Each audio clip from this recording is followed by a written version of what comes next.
Kita 5 menit saja ke depan berpikir merenungi apa yang saya sampaikan. Teman-teman sekalian, kita ini sebagai orang beriman tahu dunia ini akan dilaluin. Kita tidak akan berlama-lama di sini. Jangan sampai dunia ini menjadi target utama. Berantem gara-gara tanah, berebutan karena warisan, berebutan karena jabatan, kadang-kadang berebutan hanya karena masalah pasangan hidup. Untuk apa? Untuk apa teman-teman sekalian?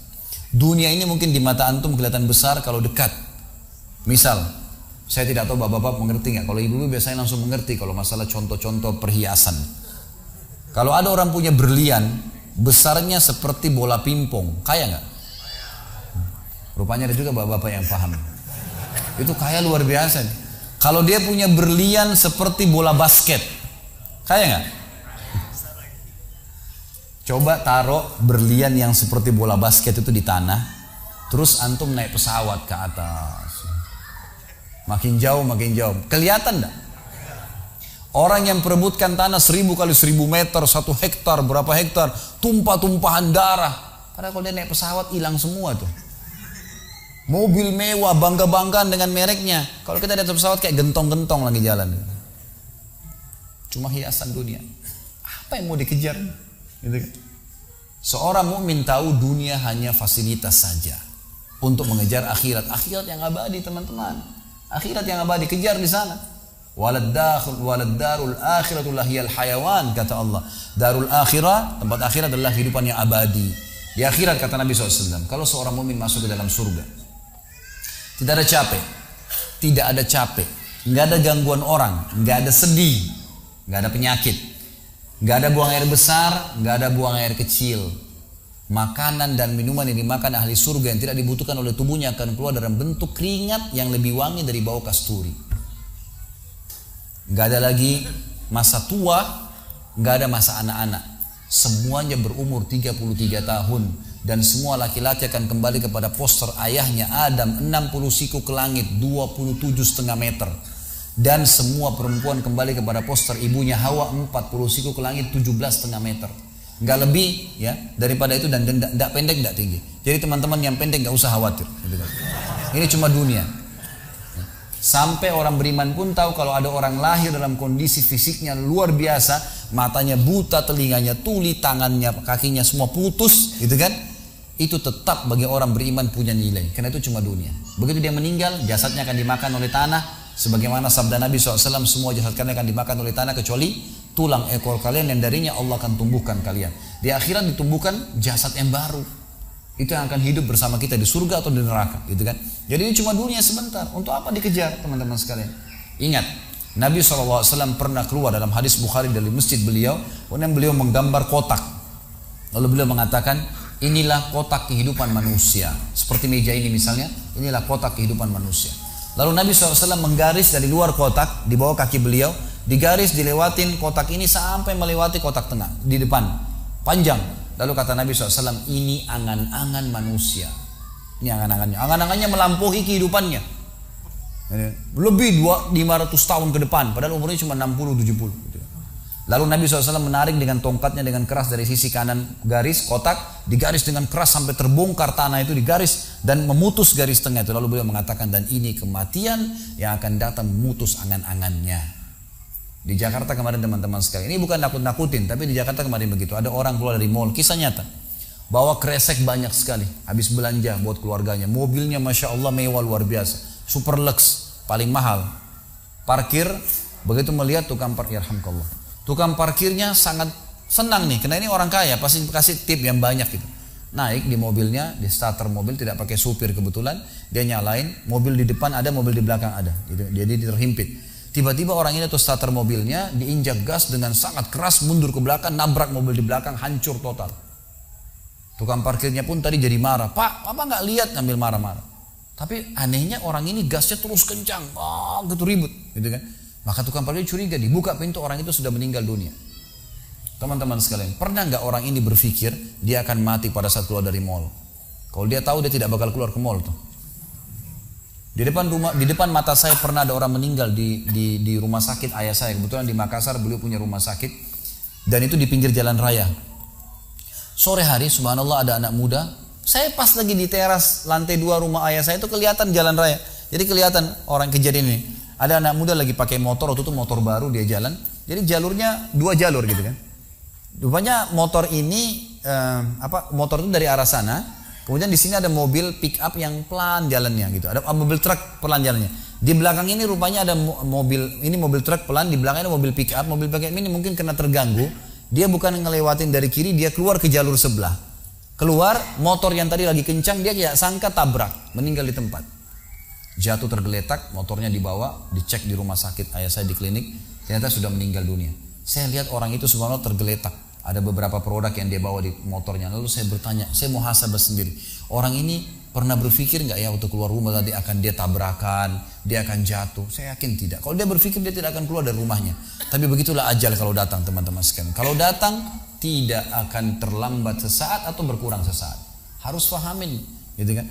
Jadi jangan sampai kita berlebihan. Saya tanya teman-teman, Anda jujur jawab. Kalau seandainya Anda ke dokter, lalu kemudian dokter mengatakan, maaf Pak, Bu, umurnya tinggal 2 minggu menurut ilmu medis. Ini ada penyakit parah, tinggal 2 minggu, dokter nggak bisa obatin lagi. Kira-kira orang yang seperti ini sudah divonis sama dokter akan mati 2 minggu lagi. Nggak ada lagi, sudah kankernya, sudah tumor segala macam di tubuhnya, sudah segala macam penyakit. Nggak bisa lagi hidup orang ini. Kemudian ada orang datang, temannya bilang, itu si fulan ceritain kamu. Kira-kira dia masih mau ribut berkelahi? Itu orang tuh mau mengambil hakmu, masih mau mengebut lagi? Sudah semua? Enggak, sudah nggak mau tahu. Ini 2 minggu lagi mati.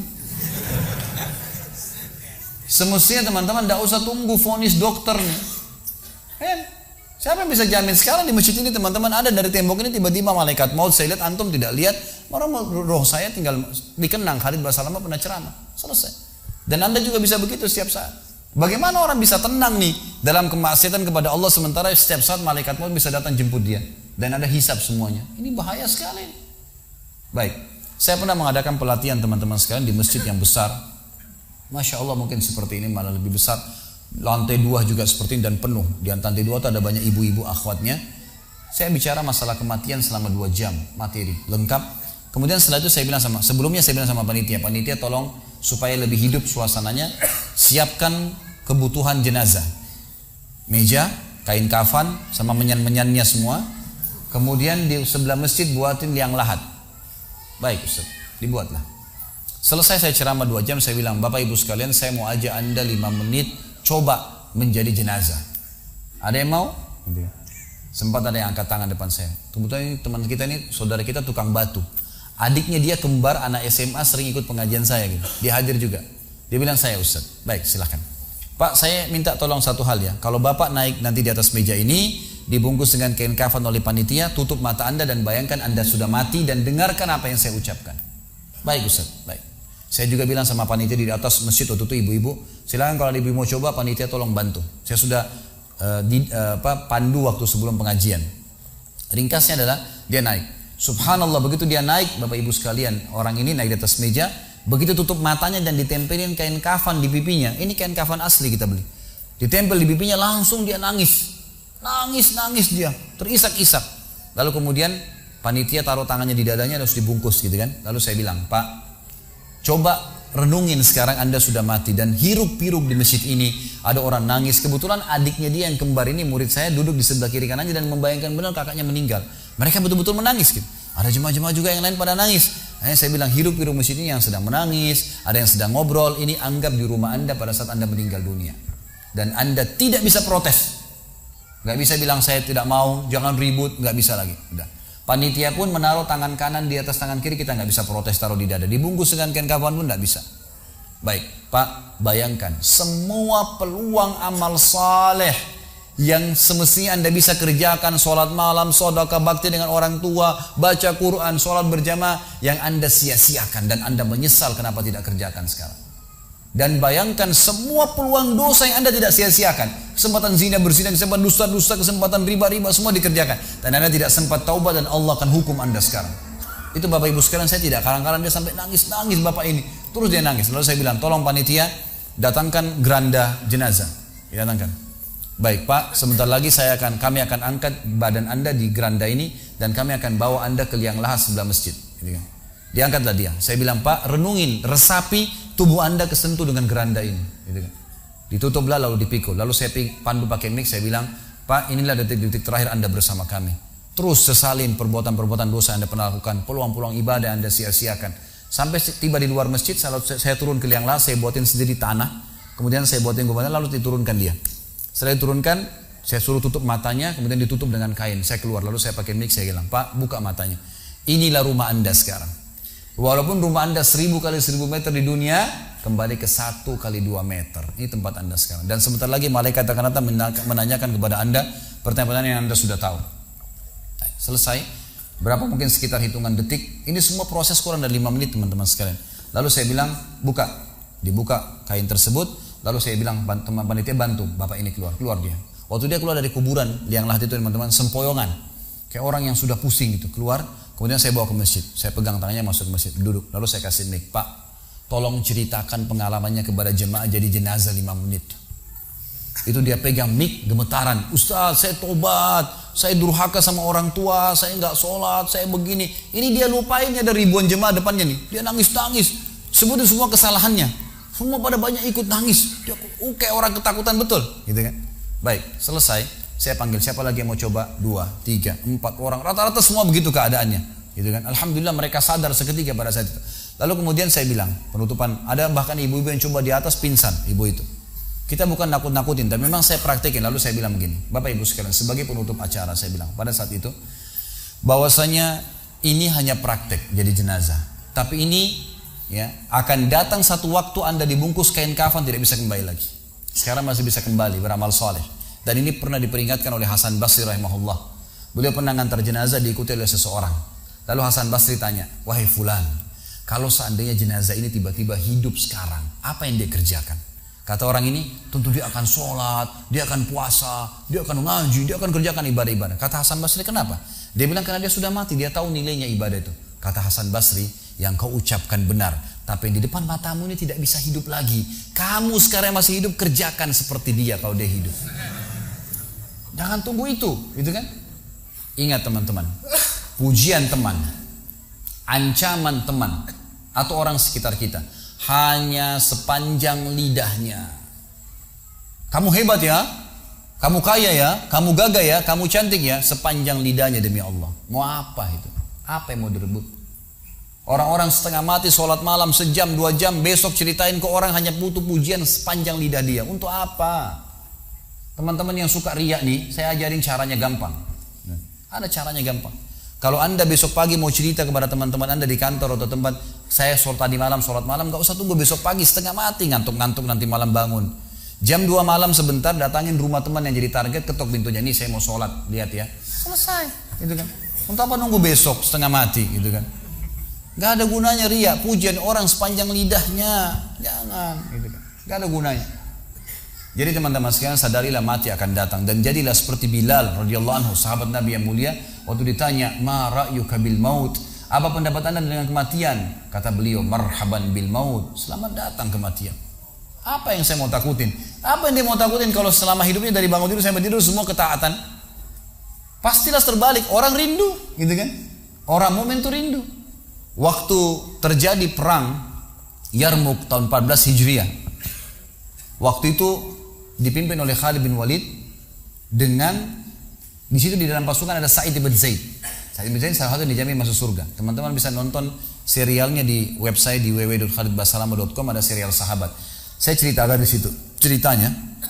Jadi kata Sa'id bin Zaid, waktu kami berhadapan dengan pasukan Bizantium, Romawi, Nasrani ini, mereka jumlahnya 120.000 orang, dipimpin oleh pendeta-pendeta dengan salib-salib yang besar dari emas. Lalu mereka memukul pedang-pedang mereka di perisai mereka sambil melantunkan yel-yel mereka sehingga membuat kami pun sempat nyali kami ciut, gitu kata Sa'id bin Zaid. Lalu subhanallah, datanglah Abu Ubaidah bin Jarrah, pimpinan perang yang lain, mengatakan, ya muslimin beginilah, begitulah, semangatlah, pahala jihad disampaikan. Lalu tiba-tiba ada satu orang yang membakar semangat kami. Satu orang, dia datang mengatakan, wahai Abu Ubaidah, pimpinannya, wahai Abu Ubaidah, saya sekarang sudah tidak sabar, mau mati syahid, saya mau masuk sekarang ke sana. Gitu kan? Ada pesanmu untuk Rasulullah SAW? Ada pesan tidak untuk Nabi? Saya sudah tahu saya akan mati nih. Kata Abu Ubaidah, sampaikan salam kami dan kami memperjuangkan agamanya. Orang itu pun masuk ke musuh sendirian, menembus musuh tersebut sampai mati syahid. Kata Sa'id bin Zaid, waktu saya lihat semangatnya orang tersebut dan tahu yakin dengan janji Allah benar, maka saya loncat dari kuda saya lalu saya tunduk, kemudian saya membaca Allahu Akbar lalu saya menyerang musuh. Semenjak itu rasa takut saya hilang dan akhirnya kami memenangkan peperangan.